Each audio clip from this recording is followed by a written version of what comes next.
What the contract is? I want to say it's $3 million a year for 8 to 10 years. It's almost $30 million. Leftists are idiots. Idiots. They're not about business. They're not about growing the WNBA. They're about diversity, equity, and inclusion.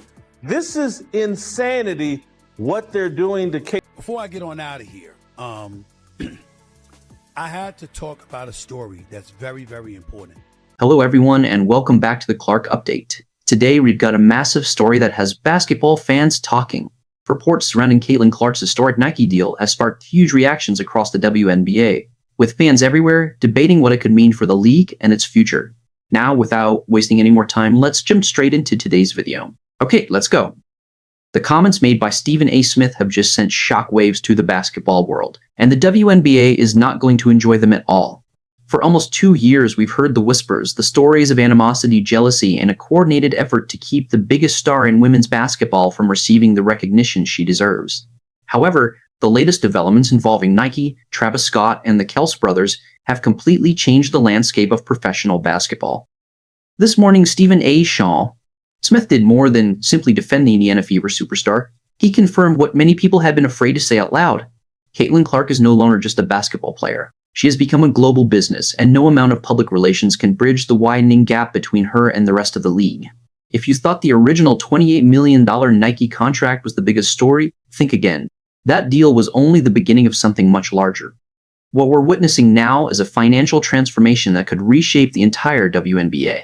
To understand why this week's developments are creating such a massive reaction, we have to look back at the moment that started it all.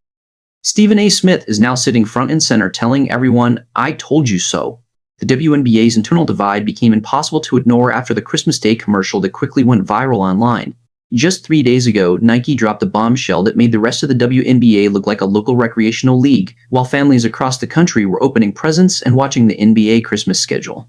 To promote her upcoming signature shoe, the Caitlin ones, scheduled to launch in spring 2026, Nike created the From Anywhere advertisement, a major cinematic marketing campaign. But the details matter. Look closely at the people featured in that commercial. They weren't her WNBA teammates. They weren't women's basketball legends like Diana Taurasi or Cheryl Swoops. Instead, Travis Scott appeared. The Kelsey brothers appeared. These were global cultural icons. By completely bypassing the WNBA ecosystem, Nike deliberately positioned Caitlin Clark alongside worldwide celebrities. According to Stephen A. Smith, that wasn't accidental. It was a statement. It sent one clear message. Caitlin Clark no longer needs the WNBA's approval. Before her second season has even fully unfolded, she has already outgrown the league. Stephen A. Point. Smith also argued that this commercial represents the greatest nightmare of the WNBA's old guard. They expected her to pay her dues. They expected her to wait her turn. Instead, Nike handed her the keys to the kingdom while leaving everyone else behind. However, to truly understand the point Stephen A. Smith is making, we have to look at the financial side of the story, because that's where much of the jealousy comes from. Locker rooms across the league were reportedly already tense when news of her original 8-year contract became public. Veteran players who had spent a decade building their careers suddenly had to watch a rookie earn more in endorsement deals than some entire team payrolls. Now, new information reportedly coming from Nike headquarters suggests the original $28 million figure may have been extremely conservative.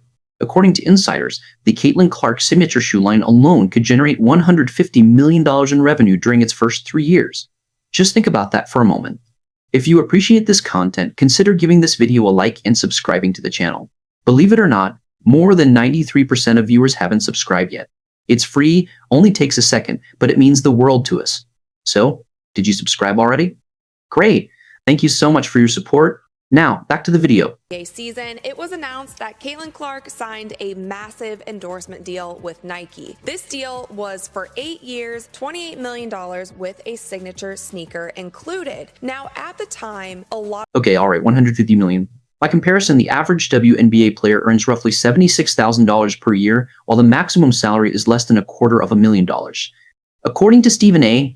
Smith, this massive financial gap is the radioactive core of the conflict we are witnessing on the court. These days, it's about much more than basketball. It's about a rookie making more money from a single sneaker release than most players will ever earn during their careers. Stephen A. argues that human nature cannot be ignored. You simply can't introduce that level of economic disparity into a competitive locker room without creating resentment. This is where Stephen A. Smith delivered his strongest confirmation yet. This week, he went on record, doubling down on his controversial jealousy narrative and making it clear that, After the release of this commercial, resentment toward Clark would only continue to grow. His reasoning is simple but brutal. The veterans who played in empty arenas, flew on commercial flights, and helped build this league feel forgotten. They believe they sacrificed everything, only to watch a rookie arrive and receive the Michael Jordan treatment. Smith warns that last season's hard fouls, physical play, and cold shoulders were new in the beginning. Now that Clark has officially become the face of Nike basketball, regardless of gender, the target on her back has grown tenfold. We also need to put Nike's aggressive strategy into perspective. Nike is not a nonprofit organization. It's a data-driven business. The company saw the television ratings, tracked the jersey sales, and watched the lines stretching around the block in Indianapolis. They quickly realized that Caitlin Clark is a once-in-a-generation phenomenon. While the WNBA front office tried to spread its marketing investment across all 12 teams in the name of fairness and balance, Nike made a completely different decision. They pushed all their chips behind one superstar, Stephen A. Smith has criticized the WNBA's handling of Clark since the very beginning, arguing that the league fumbled a massive opportunity by trying to limit her popularity in order to satisfy everyone else. In his view, this exposes the league's biggest strategic mistake. The WNBA tried to be politically careful, while Nike simply said, "You have one megastar, and we're going to market her like one." That contrast is embarrassing for the league. The WNBA attempted to sell the message that it is a league filled with many stars, while Nike treated Clark like a global icon instead of just another rookie waiting her turn. Stephen A. Thing argues that this commercial proves the WNBA has completely lost control of the narrative. Caitlin Clark has become bigger than the league itself. When someone like Travis Scott publicly aligns with your brand, you no longer need validation from veteran players or league insiders. But let's take a closer look at the jealousy narrative Stephen A. Smith has been discussing for the past 2 years. Do you remember the Kennedy Carter hip check? Do you remember the Angel Reese rivalry?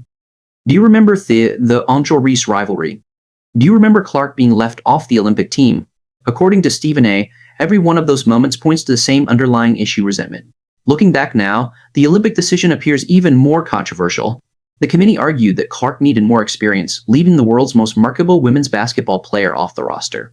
Today, that same athlete is the centerpiece of a Nike campaign that many believe generated more attention than the Olympic basketball marketing itself. Stephen A. Smith openly called out what he viewed as hypocrisy, arguing that corporate America was focused on winning while the Olympic Committee and the WNBA were focused on politics. He said the gatekeepers of women's basketball tried to convince everyone that Clark wasn't special, yet the result was the exact opposite. She became more famous, more influential, and more financially successful, while many of those gatekeepers ended up looking bitter and out of touch. In many ways, Smith's latest comments serve as a victory lap. His message is simple: I warned everyone that you were mishandling Caitlin Clark, and now Nike has proven it. Finally, let's talk about the product that fans have been waiting for. With the Caitlin 1 officially scheduled to launch in spring 2026, the hype train has completely left the station. Receiving a signature basketball shoe remains one of the rarest honors in the sport. Very few WNBA players have ever earned one. While players like Breanna Stewart and Sabrina Ionescu have signature shoes, industry analysts believe Caitlin Clark's launch is operating on an entirely different level. Some are even comparing it to the arrival of Air Jordan rather than a traditional WNBA signature sneaker. Analysts expect long lines, explosive resale demand, and nationwide excitement. Nike's newly introduced interlocking C logo is already appearing on billboards, apparel, and promotional campaigns across the country.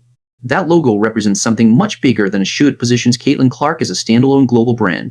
Just as the Jumpin' instantly makes people think of Michael Jordan instead of the Chicago Bulls, Nike appears to be building Caitlin Clark into a brand that stands on its own.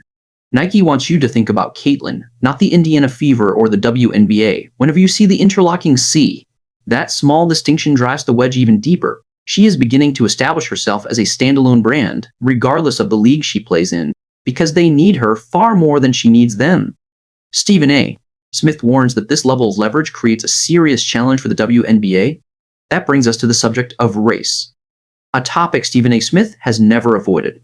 He has repeatedly discussed how Caitlin Clark's coverage and reception are influenced by race, arguing that some of the resentment comes from the fact that a white player from Iowa is being celebrated as a face of a league that has been built by black women for decades. Smith says the conversation is uncomfortable, but it is real. The Nike contract intensifies that debate because it represents such a strong corporate endorsement of Clark. To some critics, it reinforces narrative privilege, especially when other stars receive less attention. However, Stephen A. also points to the money. His argument is simple: business is business. Caitlin Clark fills arenas, sells jerseys, and delivers television ratings the WNBA has never experienced before. According to Smith, players should appreciate the fact that her success raises the potential salary ceiling for everyone. He argues that charter flights, better hotels, increased media coverage, and greater financial opportunities are all part of the same rising tide. Yet too many people remain focused on who gets the spotlight instead of embracing the growth. The From Anywhere commercial featuring Travis Scott and the Kelsey brothers highlights another major cultural shift. Nike is presenting Caitlin Clark as a crossover superstar. NFL fans recognize her, hip-hop fans know her, and even people who have never watched a quarter of WNBA basketball are paying attention. That represents the highest level of sports marketing. For years, the WNBA primarily promoted itself to its existing audience. Caitlin Clark shattered that barrier. Stephen A. Smith believes her broad appeal makes her nearly untouchable. If players attempt to freeze her out or treat her unfairly next season, the backlash won't come only from basketball fans, it will come from the general public. Looking back at the timeline, her rise feels almost inevitable. Once Clark left Iowa, the competition for her endorsement rights became fierce. Adidas reportedly made a strong push, but Nike understood it could not afford to lose her. The delayed release of the Caitlin 1 until spring 2026 appears to have been carefully planned. Nike wanted to build anticipation, allow her rookie season and storylines to unfold, and create the perfect moment for the launch. Stephen A. argues that Nike executed the strategy flawlessly. The WNBA created the drama, while Nike is now selling the merchandise connected to it.